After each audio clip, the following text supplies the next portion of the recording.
এ তো কোনো বহুরূপী চোর। রত্নগড়ের রানী রূপমঞ্জরি নিশ্চয় একে পাঠিয়েছে আমাদের বোকা বানাতে। আমাকে মেরো না, আমি কিচ্ছু জানি না, আমাকে ছেড়ে দাও। ছাড়বো মানে? তোমাকে আজ এই গ্রামের পুকুর দিয়ে তাড়িয়ে তবেই ছাড়বো। আমাদের চারু মায়ের দিকে আঙুল তুললে মধুপুরের মানুষ হাত ভেঙে দিতে পারে, সেটা গিয়ে তোমার রানী রূপমঞ্জরিকে বলো। এই ধরো ধরো, ওকে ধরো। গ্রামবাসীরা লাঠি আর ঝাঁটা নিয়ে কালুকে তাড়া করে। কালু প্রাণ ভয়ে দৌড়াতে দৌড়াতে যোধুবাবু, আপনি ঠিকই বলেছেন। রূপমঞ্জরি এখন পাগল কুকুরের মতো হয়ে গেছে। সে নিশ্চয়ই চারুকে হেমরাজ্যে ফেরার পথে বাধা দেবে। ভেতর থেকে হাঁপাতে হাঁপাতে বেরিয়ে এলো রানী মধুবালার তন্ত্রমাতা। মধুবালার চোখে মুখে এখন এক অদ্ভুত আনন্দ। রানীমা, তাড়াতাড়ি আজ দোকান বন্ধ রাখা হয়েছে। ভ্যাবলা, মীরা, ক্যাবলা আর ময়না সবার মুখে খুব আনন্দ। মীরা, তুই তো একদম বদলে গেছিস, আগে যখন মধুপুরে ছিলি। রত্নগড়ের রাজসভা। রানী রূপমঞ্জরির আগে কাঁপছে। তার সামনে কালু মাথা নিচু করে দাঁড়িয়ে আছে। কালুর সারা শরীরে কালশিটের দাগ, জামা কাপড় ধুলোয় মাখামাখি। রত্নগড়ের মন্ত্রী পাশে ভয়ে দাঁড়িয়ে আছেন। অপদার্থ, তোকে আমি পাঠিয়েছিলাম মধুপুরের সাধারণ মানুষের মনে বিষ ঢালতে, আর তুই কিনা গ্রামের চাষাদের তারাকে কুকুরের মতো পালিয়ে এলি। তোর মতো একটা বোকা চর আমার রাজসভায় আছে, এটা ভাবতেও আমার ঘেন্না হচ্ছে। আমাকে ক্ষমা করুন মহারানী, আমি তো সব ঠিকঠাকই করছিলাম, কিন্তু মধুপুরের ওই চাষাগুলো বড্ড চালাক হয়ে গেছে। চারুলতা ওদের এমন জাদু করেছে যে ওরা চারুলতার নামে কোনো খারাপ কথা শুনতেই চায় না। ওরা তো আমাকে মেরেই ফেলতো মহারানী। চারুলতা জাদু করেনি, তুই বোকামি করেছিস। মন্ত্রী, আপনি কি শুনেছেন হেমরাজ্য আর মধুপুরে কি চলছে? আগে মহারানী, খবর খুবই খারাপ। চারুলতা নাকি মধুপুর আর হেমরাজ্যকে এক করে ফেলার সিদ্ধান্ত নিয়েছে। দুই রাজ্যের রাজা এই সিদ্ধান্তে রাজি হয়ে গেছেন। এখন এই দুই রাজ্য মিলে এক বিশাল শক্তিতে পরিণত হচ্ছে। এই চারুলতা আমার চোখের ঘুম কেড়ে নিয়েছে। আমি ওকে একা করে দিতে চেয়েছিলাম, আর ও কিনা দুটো রাজ্যকে এক করে ফেললো। না, আমি রূপমঞ্জরি, আমি এত সহজে হার মানব না। কিন্তু মহারানী, এখন তো দুই রাজ্য এক হয়ে গেছে। এখন আমরা কি করে ওদের ক্ষতি করব? রাজপুত্র অরুণ আর চারুলতা তো এখন মধুপুরেই আছে। ঠিক বলেছিস, ওরা মধুপুরে আছে, আর এটাই আমাদের সব থেকে বড় সুযোগ। হেমরাজ্যের রাজপ্রাসাদ এখন অরক্ষিত, সেখানে শুধু রাজা অম্বিকা রানী লতা আছে। এই সুযোগে আমরা হেমরাজ্যের কারাগার আক্রমণ করব। আমি কথা দিয়েছিলাম মধুবালাকে মুক্ত করব।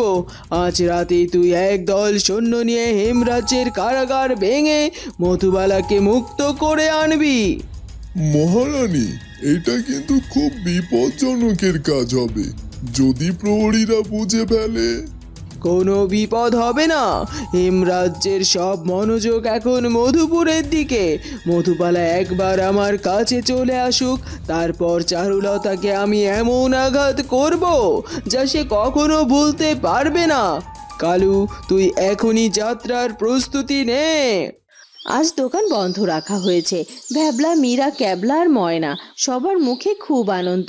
মীরা, তুই তো একদম বদলে গেছিস, আগে যখন মধুপুরে ছিলি তখন তো দামি শাড়ি আর গয়না ছাড়া কথাই বলতি না, আর এখন হেমরাজ্যে গিয়ে ভ্যাবলার সাথে নিজে হাতে দোকানের কাজও করছিস। মানুষ তো থেকেই শেখে রে ময়না, আমি বুঝতে পেরেছি ওই গয়না আর দামি শাড়ি দিয়ে কোনো সুখ পাওয়া যায় না। আসল সুখ তো নিজের পরিশ্রমে। আর ভ্যাবলা আমাকে এত ভালোবাসে, ওর সাথে কাজ করতে আমার ভীষণ ভালো লাগে। শুনলি তো ক্যাবলা, আমার বউ আমাকে কতটা ভালোবাসে। তুই তো সারাদিন শুধু বউ বউ করে পাগল হতিস।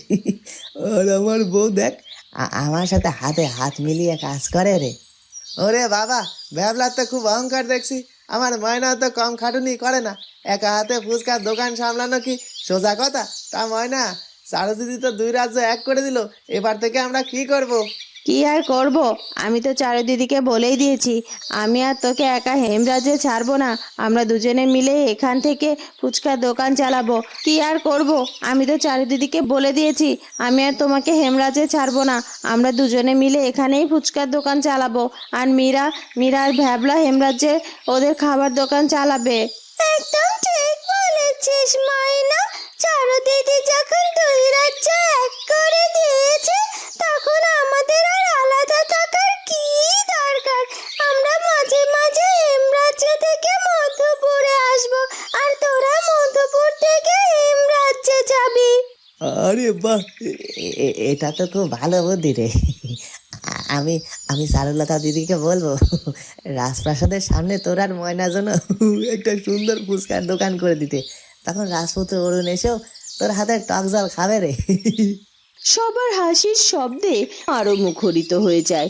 দুই স্বামী স্ত্রী এক সাধারণ এবং নিটল ভালোবাসার গল্পই ভীষণ মধুর। চারুলতা একটি রেশমি সুতোয় কাজ করছিলেন, ঠিক তখনই সেখানে জেসমিন এসে ঢুকলো। জেসমিনকে দেখে চারুলতা খুশি হয়ে দাঁড়ালো। আরে জেসমিন, তুই এসেছিস? আমি তো ভেবেছিলাম বিকেলে তোদের ওই মোড়ল বাড়িতে গিয়ে তোদের সাথে দেখা করে আসবো। তুই কেমন আছিস রে বোন? আমি খুব ভালো আছি দিদি। তুমি তো অসাধারণ একটা কাজ করেছো। পুরো মধুপুরের মানুষ তো তোমার আর রাজপুত্রের জয়গান করছে। দুই রাজ্য এক হয়ে যাবে, এটা তো স্বপ্নেও কেউ ভাবেনি। এটা তো আমার একার কাজ নয় জেসমিন, বাবা রাজপুত্র আমাকে সাহায্য করেছে। কিন্তু জেসমিন, কাকিমা মানে মোরলগিন্নি তোকে কোনো কষ্ট টষ্ট দিচ্ছে না তো? আমি তো জানি তিনি বড্ড লোভী মানুষ। মা প্রথমে একটু রাগ করেছিল দিদি। তিনি ভেবেছিল আমি রাজপ্রাসাদ থেকে অনেক গয়না নিয়ে আসবো, কিন্তু রাজেশ বাবু মাকে খুব কড়াকড়ি বুঝিয়ে দিয়েছে আর আমি মায়ের সব কাজ নিজের হাতে করে দিচ্ছি। মা এখন আমার উপর রাগ করে নেই। আমি সাধারণ জীবনেই খুব শান্তিতে আছি দিদি। তুই খুব বুদ্ধিমতী জেসমিন। তুই ভালোবাসার জোর দিয়ে কাকিমার মন জিতে নিয়েছিস। আরও দেখবি ভালোভাবে তার মন জয় করে নিতে পারবি। তুই আর রাজেশ বাবু সবসময় সুখে থাক, এটাই আমাদের চাওয়া। রাত গভীর। হেমরাজ্যের অন্ধকার কারাগার। প্রহরীরা দূরে ঘুমিয়ে পড়েছে। ছদ্মবেশে কালু এসে দাঁড়ালো। সে আস্তে করে টোকা দিল। মধুবালা চমকে উঠল। তন্ত্রমাতা বসে আছে। কে কে ওখানে? রানীমা, আমি কালু। মহারানী রূপমঞ্জরি আমাকে পাঠিয়েছে। কালু, তুই এসেছিস? রূপমঞ্জরি আমাকে ভুলে যায়নি তো? আমাকে এখান থেকে বের কর কালু। আমি আর এই অন্ধকার কারাগারে থাকতে পারছি না। রানীমা, আপনি শান্ত হন। আমি সব ব্যবস্থা করে এসেছি। আজ রাতেই আমরা এই রাজ্যের তালা ভাঙবো। হেমরাজ্যের রাজপ্রাসাদে এখন চারুলতা আর রাজপুত্র অরুণ নেই। তারা সবাই মধুপুরে উৎসব করছে। এই সুযোগে আমরা আপনাকে বের করে সোজা রত্নগড়ে নিয়ে যাব। তন্ত্রমাতা ফিসফিস করে বলে ওঠে, ও রানীমা, বিপদের কথা। ধরা পড়লে কিন্তু রাজা অম্বিকা প্রসাদ আমাদের জ্যান্ত রাখবে না। তুই চুপ কর বুড়ি, আমি এই সুযোগ কোনোভাবেই ছাড়বো না। কালু, তুই তালা ভাঙার ব্যবস্থা কর। আমি রত্নগড়ে গিয়ে চারুলতার এই হাসি মুখ চিরতরে মুছে দেব। ও ভেবেছে দুই রাজ্য এক, সে খুব সুখে শান্তিতে থাকবে, আর আমি ওর সব শান্তি কেড়ে নেব। কালু একটি লোহার যন্ত্র দিয়ে কারাগারের তালা খোলার চেষ্টা করে। মধুবালার চোখে তখন স্বাধীনতার স্বপ্ন আর চারুলতার প্রতি চরম ঘৃণার আগুন। মধুপুরের রাজপ্রাসাদে খোলা ছাদ, আকাশে উজ্জ্বল চাঁদ। চারুলতা একা দাঁড়িয়ে চাঁদের দিকে তাকিয়ে আছে। দুই রাজ্য এক করার সিদ্ধান্ত নেওয়ার পর তার মনে এখন অনেক শান্তি। ধীর পায়ে রাজপুত্র অরুণ তার পেছনে এসে দাঁড়ালো এবং আলতো করে চারুলতার কাঁধে হাত রাখলো। চারু, তুমি আবার একা একা চাঁদ দেখছো? আমি কিন্তু তোমার এই চাঁদের সাথে বন্ধুত্ব মোটেও পছন্দ করি না। আমার তো মাঝে মাঝে চাঁদের উপর খুব হিংসে হয়। চারুলতা হাসি মুখে অরুণের দিকে ঘুরে তাকিয়ে বলে, রাজপুত্র, আপনি চাঁদের সাথে হিংসা করছেন? চাঁদ তো আকাশের সৌন্দর্য, আর আপনি তো আমার পৃথিবীর আলো। তোমার এই মিষ্টি কথাগুলো শুনলে আমার সব ক্লান্তি দূর হয়ে যায় চারু।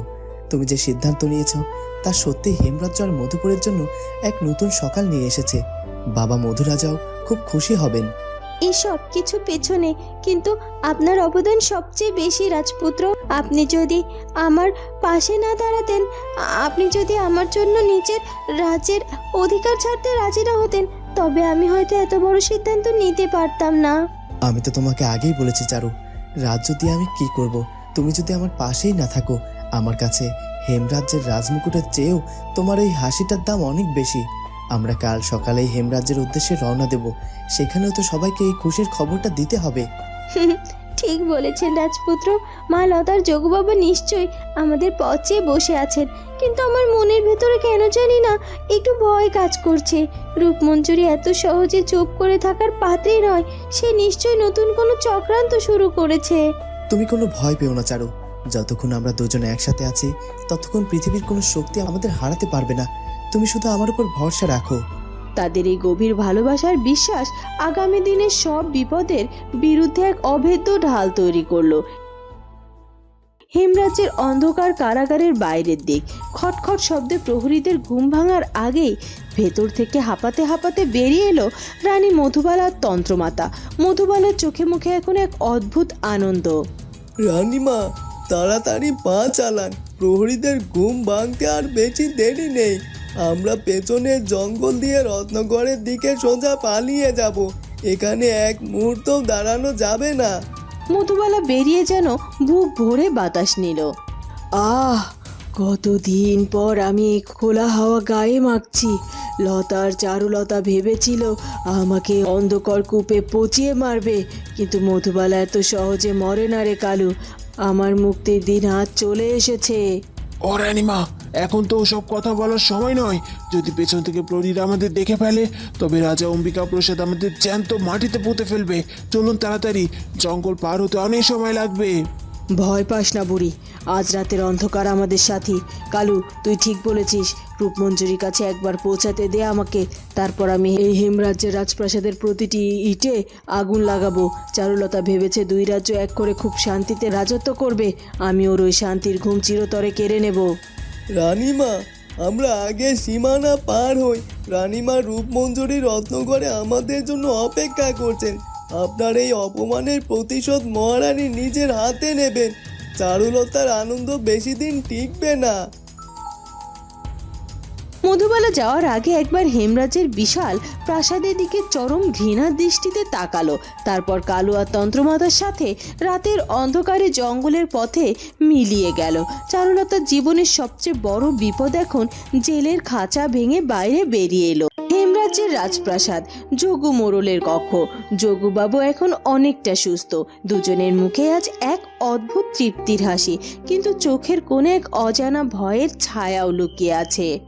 জানেন তো, আজ বিকেলে মধুপুর থেকে রাজদূতের খবর শুনে আমার বুকটা গর্বে 10 হাত চওড়া হয়ে গেছে। আমাদের চারুমা যা করেছে তা তো ইতিহাস হয়ে থাকবে। দুই রাজ্য এক করে দেওয়া কি মুখের কথা? একদম ঠিক বলেছেন মহারানী। আমার সারু মা তো শুধু আমার মেয়ে নয়, সে তো এখন দুই রাজ্যের ভাগ্য বিধাতা। আমি তো সামান্য এক তাঁতি ছিলাম। আমার ঘরে বড় হয়ে সে এমন বিশাল এক সিদ্ধান্ত নেবে, আমি তো তা কোনোদিন স্বপ্নেও ভাবিনি।